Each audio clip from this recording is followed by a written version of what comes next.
नाना, आज कुछ हम बच्चों के लिए ज्ञान की बात बताइए। यही सब पूछने के लिए आए हो? सुनो,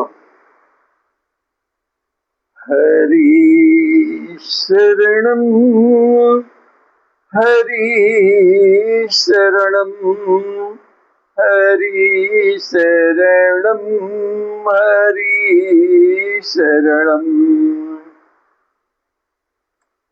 बच्चों के अंदर ज्ञान फूट फूट करके भरा रहता है, वह जन्मजात होता है, प्रभु की कृपा से होता है। बच्चे स्वयं साक्षात हरिशरणम ही है। लेकिन विभिन्न उम्र में बच्चों का हिसाब किताब अलग अलग होता है। वैसे तो जो बच्चे कभी भी जिंदगी में माता पिता की बात मानते हैं, अपने बड़ों के घर के बुजुर्ग की बात मान करके चलते हैं, तो उन बच्चों का कभी अहित कुछ होता ही नहीं जिंदगी में। और बड़े होकर के भी यदि वह अपने माता पिता बाबा दादा सबकी बातों में रहे तो निश्चित रूप से उनका कल्याण होता रहता है। क्यों? कारण बता रहे हैं। माता पिता और बुजुर्गों का जीवन में अनुभव ज्यादा होता है, तो वह अपने अनुभव के आधार पर यदि उनके अंदर किसी भी प्रकार की कमियां जिंदगी में हुई रहती हैं, तो भी वह अपने बच्चों को उन कमियों से हमेशा बचाने की कोशिश करते हैं। तो जो बच्चे अपने माता पिता बड़ों की गुरुजनों की बात को मानते हैं, तो निश्चित रूप से उनका कल्याण का रास्ता हमेशा प्रशस्त रहता है। अब विभिन्न प्रकार के उम्र के अनुसार बच्चों का मैं बताता हूँ। अब जैसे बच्चे छोटे होते हैं तो उसको ज्ञान नहीं होता है। एक बकैया खींचता है जो बच्चा 4 महीने का 5 महीने का, तो उसको यह ज्ञान नहीं है कि आगे क्या कीड़ा मकोड़ा, यदि सांप भी आ जाए बिच्छू भी आ जाए तो वह उसे पकड़ने की कोशिश करेगा। बकैया खींच करके जा करके उसके पास घिसता घिसता जाते जाते सांप छछूंदर किसी भी वस्तु को वह पकड़ लेगा, क्योंकि उसके विषय में उसको ज्ञान नहीं है। लेकिन वही बच्चा जब बड़ा हो जाता है तो ऐसा नहीं करता है। इसलिए बच्चों को अब उस समय 1 साल के उम्र तक माता पिता हमेशा बचाते हैं। सोचते हैं कि चारपाई पर सोया है तो तकिया इत्यादि लगा देते हैं कि वह गिरे न। हमेशा देखते रहते हैं कि बच्चा क्या छू रहा है, कहाँ जा रहा है। कहीं किचन में जाकर के आग के ऊपर तो हाथ नहीं रख देगा। पहले समय में जैसे चूल्हा इत्यादि जलते थे, स्टोव जलते थे, तो उस यदि जलता रहता था तो किचन में भी जाने से एक माँ बच्चे को हमेशा बचाती थी। लेकिन जब वही बच्चा बड़ा हो जाता है तो उसको चलना सिखाती है। तो चलने पर अब देखिए बच्चा स्वयं सीखता चला जाता है, क्योंकि जब चलेगा तो वह गिरेगा, तो गिरेगा तो चोट लगेगी, तो जब चोट लगेगी तो वह बच बच करके चारपाई से कुर्सी से इत्यादि से बचने की अब कोशिश करता है, क्योंकि उसको यह ज्ञान हो जाता है कि मेरे चलने से कैसे चोट लगेगी, कैसे क्या होगा। अब उस समय उसको धीरे धीरे ज्ञान यह भी प्राप्त होता है, जैसे सांप इत्यादि है तो वो रोज रोज जोर जोर से चिल्लाने लगता है, रोने लगता है, क्योंकि उसको उस समय तक ज्ञान प्राप्त हो जाता है। अब बच्चे गलती कहाँ से करते हैं? बच्चों को खिलौना इत्यादि अब वैसे तो बचपन से गुनगुना दे दिया जाता है हाथ में, तो उससे प्रसन्न रहते हैं। लेकिन जब बड़े बच्चे होते हैं तो उनको खिलौना इत्यादि बहुत कुछ आजकल बन गया है, दिया जाता है खेलने के लिए कि बच्चे उसी में आनंद लेते रहें, रोए कम। लेकिन उस बच्चे का खिलौना यदि दूसरा बच्चा कोई छीन ले, पकड़ ले, तो वह उसके लिए पूरा थल उथल मचा देता है, रोना चिल्लाना कि मेरा खिलौना ले लिया, क्योंकि उसको यह ज्ञान नहीं है कि मजाक मजाक में भी कभी माता पिता को या कोई दूसरा व्यक्ति आ गया तो हंसने हंसाने के लिए उसका खिलौना ले लेता है, तो बच्चे उसके लिए भी नाराज होने लगते हैं। नहीं, लेकिन जब वही बच्चा बड़ा होता है, 8-9 साल का होता है, तो इतना नहीं, उसको यह ज्ञान हो जाता है कि कौन मजाक कर रहा है, कौन उसका अहित करना चाहेगा।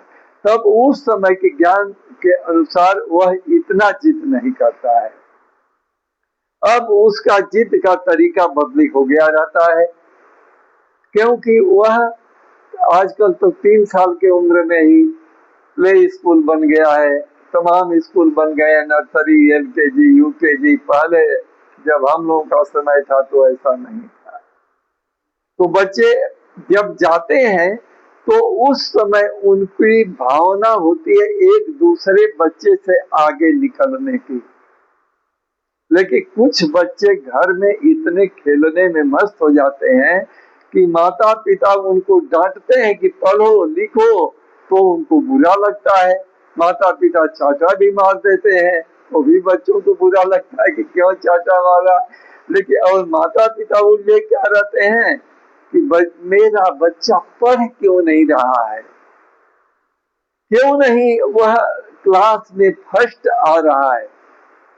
सभी बच्चे तो फर्स्ट नहीं आएंगे, लेकिन माता पिता बच्चे से भी ज्यादा उस समय बच्चे के ऊपर प्रताड़ना करते हैं कि तुम आगे क्यों नहीं बढ़ता है, क्यों नहीं पढ़ रहा है वह बच्चा। अब वो माता पिता के मन में एक कंपटीशन आता है कि दूसरे का बच्चा आगे निकल रहा है, तुम पीछे हो रहे हो। लेकिन बच्चा अपने कर्मों के अनुसार ही आगे बढ़ेगा। यह मस्तिष्क भी भगवान ने बड़ा विचित्र बनाया है, किसी को के लिए कम, किसी के लिए ज्यादा। लेकिन कर्म, बच्चे का क्या कर्म है? अच्छी तरह से पढ़ना लिखना। जो 3 साल 4 साल 5 साल का बच्चा है, उसकी आदत में होना चाहिए कि अच्छी अच्छी बातें वह पढ़े लिखे।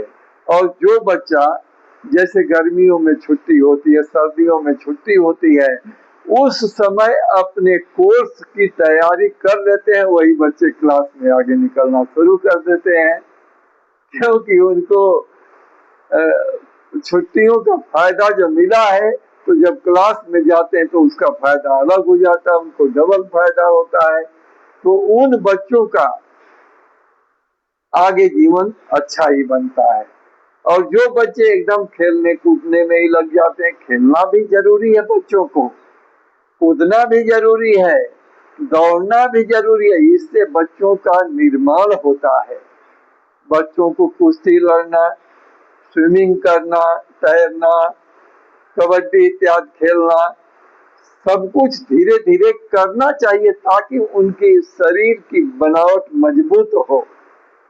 तो खेलना भी जरूरी है, लेकिन खेलने के बाद आकर के पढ़ना भी जरूरी है। जो बच्चे अपने गुरुजनों को, जो लोग क्लास में पढ़ाते हैं, टीचर का सम्मान करते हैं और उन्होंने जो होमवर्क दे दिया उसको बिल्कुल पूरा करके जाते हैं, वह बच्चे कभी पढ़ने में कमजोर हो ही नहीं सकते। और जो बच्चे माता पिता कह रहे हैं, अब उनका मन स्थित नहीं है, इधर उधर भटकता है, विभिन्न प्रकार के बच्चों में लगता है, या खेलने की आदत गलत पड़ गई ज्यादा, तो वह खेलने में ही मस्त होना चाहते हैं, इसलिए बच्चे वो धीरे धीरे पढ़ने में भी कमजोर होते रहते हैं। जो बच्चे खेलने के साथ आकर के अपना होमवर्क, जो कुछ भी क्लास में दिया गया है, अपने हित वाले गुरुजनों का सम्मान करते हुए उनको अपना आगे का अगले दिन की तैयारी पूरी पूरी करके जाते हैं, वह बच्चे ही टॉप करते हैं। तो जो होमवर्क उनको मिला है वह आगे जरूर बढ़ाता है, यदि वह पूरा पूरा करके दूसरे दिन क्लास में जाते हैं तो।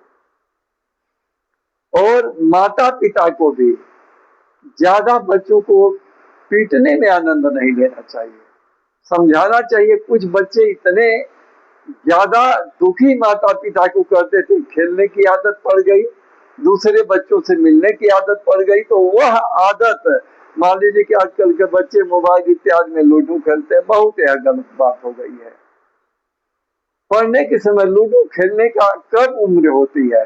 वह 25-30 साल के बाद, यदि कोई खाली है, नौकरी में है, पेशा में है, खाली समय है, तो उसको पास करने के लिए लूडो खेले, कैरम खेले, चेस खेले, वह तो ठीक है।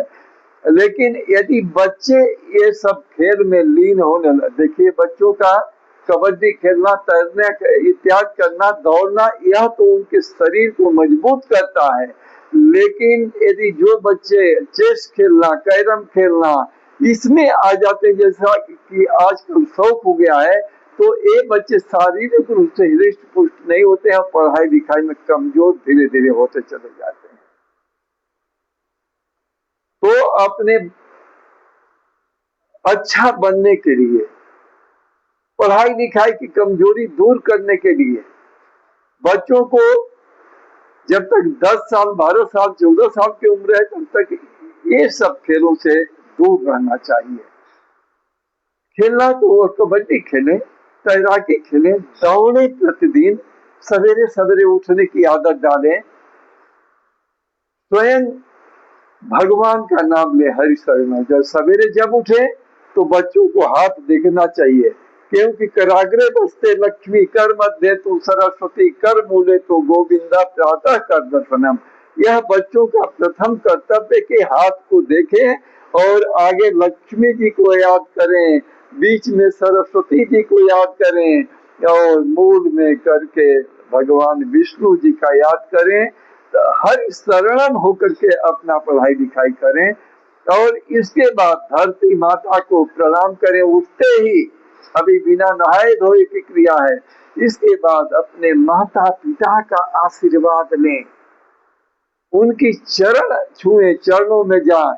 कुछ बच्चे कहते हैं स्कूल जाते समय तो कहते हैं नहीं, सवेरे सवेरे उठते उठते माता पिता का चरण स्पर्श करिए, ताकि आपको माता पिता के ऊपर लगाव हो। और जो भगवान का फोटो देखें तो भगवान की एनर्जी शरीर के अंदर आती है। माता पिता का चरण स्पर्श करने से उनका मानसिक आशीर्वाद एनर्जी के रूप में, एक शक्ति के रूप में बच्चों के अंदर आता है, और बच्चे बुद्धिमान होते हैं, विद्वान होते हैं, पढ़ने लिखने में आगे बढ़ते हैं। बच्चों को ऐसा करना चाहिए, सवेरे उठते ही भगवान को तो प्रणाम करना, माता पिता और अपने से बड़ों का आशीर्वाद लेना चाहिए, धरती को प्रणाम करना चाहिए। यह बार बार नित्य प्रति करने से बच्चों की आदत पड़ती है, और वह आजीवन, जिसके माता पिता न हो तो मन ही मन माता पिता, जो न हो, जो हो वो तो साक्षात है। लेकिन यदि किसी अकस्मात भगवान न करे किसी बच्चे के साथ ऐसा हो, यदि माता पिता गुजर गए, तो मन ही मन बच्चों को माता पिता का सवेरे सवेरे प्रातः कालीन वेला में आशीर्वाद लेना चाहिए, क्योंकि प्रथम गुरु कौन है? माता, दूसरा गुरु है पिता। पिता तो जिंदगी पूरा नाप देता है बच्चों को आगे बढ़ाने के लिए। माता तो प्रथम अपने दूध से बच्चों को हृष्ट पुष्ट करती है, मजबूत बनाती है, मां नीस करके उसको शरीर में एक लोथा सा बच्चे को मजबूत बनाती है, चलना सिखाती है, पढ़ाई करना सिखाती है। और जो पढ़ी लिखी महिलाएं नहीं है, वह स्कूल में भेज करके अपने बच्चों को आगे बढ़ाने की कोशिश करते हैं। तो जो बच्चे इधर उधर की बातों को छोड़ करके माता पिता की बात को मान करके, और जो गलत आदत पड़ गई है, माता पिता कहते हैं कि ऐसे मत करो, ऐसे मत करो, उनकी बातों को मान करके जो बच्चा जीवन में आगे बढ़ने की कोशिश करता है, वह निश्चित रूप से जीवन में कभी धोखा नहीं खाता है। यदि भाग्यवश कम भी पढ़ा लिखा बच्चा है और संस्कारवान है तो संस्कारवान बच्चा हमेशा आगे बढ़ता है। हर धर्म के संस्कार होते हैं, देखिए अपने सनातन संस्कार तो बड़ा ही अद्भुत है। इस संस्कार को अपना करके जीवन में आगे बढ़ना चाहिए। इस प्रकार से जो मैं संक्षेप रूप से कुछ बच्चों के लिए बताया हूँ, बाबू आप श्रवण करिए और जो बच्चे यह मेरा वीडियो सुन रहे हैं वह भी श्रवण करें और माता पिता अपने बच्चों को इस वीडियो को जरूर सुनाएं, जरूर ज्ञान प्राप्त होगा और आपके बच्चे भी आगे बढ़ेंगे। जब बच्चों को आगे बढ़ाना है तो त्रिफला इत्यादि नहीं तो जैसे अश्वगंधा रिष्टि है, यदि पढ़ने लिखने में किसी प्रकार से बच्चे कमजोर हो जाते हैं तो उनको कभी कभी कुछ इस आयुर्वेदिक औषधियों का प्रयोग करा देना चाहिए और इससे बच्चे पढ़ाई लिखाई में हमेशा आगे बढ़ते हैं, दूसरे को सम्मान करते हैं, उनके मस्तिष्क में शांति आती है, कोई रोग व्याध नहीं है तो निश्चित रूप से उनका कल्याण होता है। हमेशा ज्योतिष का भी सहारा लेना चाहिए। कोई ग्रह नक्षत्र यदि खराब चल रहे हो तो किसी विद्वान पुरुष का सहयोग लेकर के उसको दूर भी करना चाहिए। कभी कभी होता है कि ग्रह नक्षत्रों के खराब से भी बच्चे पीछे होते चले जाते हैं, माता पिता केवल चाटा मारते हैं, उनको दुख देते हैं, सोचते हैं कि क्यों नहीं आगे बढ़ते हैं, लेकिन बच्चे उन ग्रहों के कारण भी पीछे होते हैं। तो यह भी शोध कराते रहना चाहिए, जैसे कैसे वह चीज सत्य है ग्रहों की। क्योंकि मान लीजिए कि किसी का बच्चा बीमार पड़ जाए, बुखार पड़ जाए, मस्तिष्क जोर हो जाए और कुछ हो जाए तो डॉक्टर के पास जाते हैं ना, तो डॉक्टर उस दुख को दूर करता है दवा दे करके। तो बच्चों को यदि कोई दुख हो जाए तो डॉक्टर दवा दे करके ठीक करते हैं। ठीक उसी प्रकार से बच्चों को कोई ग्रह नक्षत्र खराब यदि पीछे करते हैं तो उसका भी ज्योतिष में उपाय है। जैसे आयुर्वेद में मैंने बताया कि औषधियों को पी करके मस्तिष्क को तेज बना करके भी बच्चे आगे बढ़ते हैं। इस प्रकार से बच्चों के विषय में जो मैंने कहा है वह श्रवण करें और हमेशा अपने माता पिता गुरुजनों का आदर करें। माता पिता कठोर दंड भी देते हैं, गुरुजन कठोर दंड भी देते हैं, तो बच्चे उसको स्वीकार करें। स्वीकार करने से बड़ों की बातें, हमेशा बच्चे आगे बढ़ेंगे और जीवन में हमेशा अच्छे कर्म करेंगे, माता पिता का नाम रोशन करेंगे। इसलिए हरि शरणम होना जरूरी है बच्चों को भी, जैसे कि सवेरे प्रातः काल बेला में हरि शरणम होना। और जब उनकी शरणागत उनको याद करके काम करेंगे पढ़ाई लिखाई तो निश्चित रूप है कि वह अपने जीवन में आगे बढ़ेंगे और माता पिता गुरुजनों का हमेशा आदर करने वाला बच्चा कभी उसका दुष्कर्म हो ही नहीं सकता है। अब यह तो 10 साल से नीचे के बच्चों के विषय में मैं बताया हूँ, लेकिन इसके ऊपर के बच्चे जब प्रौढ़ हो जाते हैं और समाज में जाते हैं, विद्यालय में कॉलेज में जाते हैं, यूनिवर्सिटी इत्यादि में जाते हैं, तो बच्चे उस समय उनका रास्ता कुछ और होता है। तो उसमें भी कुछ बच्चे भटक जाते हैं, कुछ बच्चे भटकते नहीं हैं। उस समय भी जो बच्चे अपने माता पिता का आदर करते हैं, बात मानते हैं, तो कभी किसी भी प्रकार के दुष्कर्म में नहीं जाते हैं, गलत खान पीन में नहीं जाते हैं, जैसे शराब इत्यादि है खान पीन का दूषित करता है ना। तो उन प्रौढ़ बच्चों के विषय में मैं अगले वीडियो में जरूर बताऊंगा कि उनको कैसे रहना है। अब क्यों बुजुर्गों की बात जानना जरूरी है, क्योंकि बुजुर्गों का अनुभव होता है, माता पिता का अनुभव होता है। उस अनुभव की शक्ति को यदि बच्चे पहचान करके उनको आदर भाव से शरीर में उतारें तो कभी उनका अहित नहीं होगा। इसलिए हरि शरणम होते हैं। हरि शरणम हरि शरणम हरि शरणम हरि शरणम हरि शरणम हरि शरणम, हरि शरणम, हरि शरणम।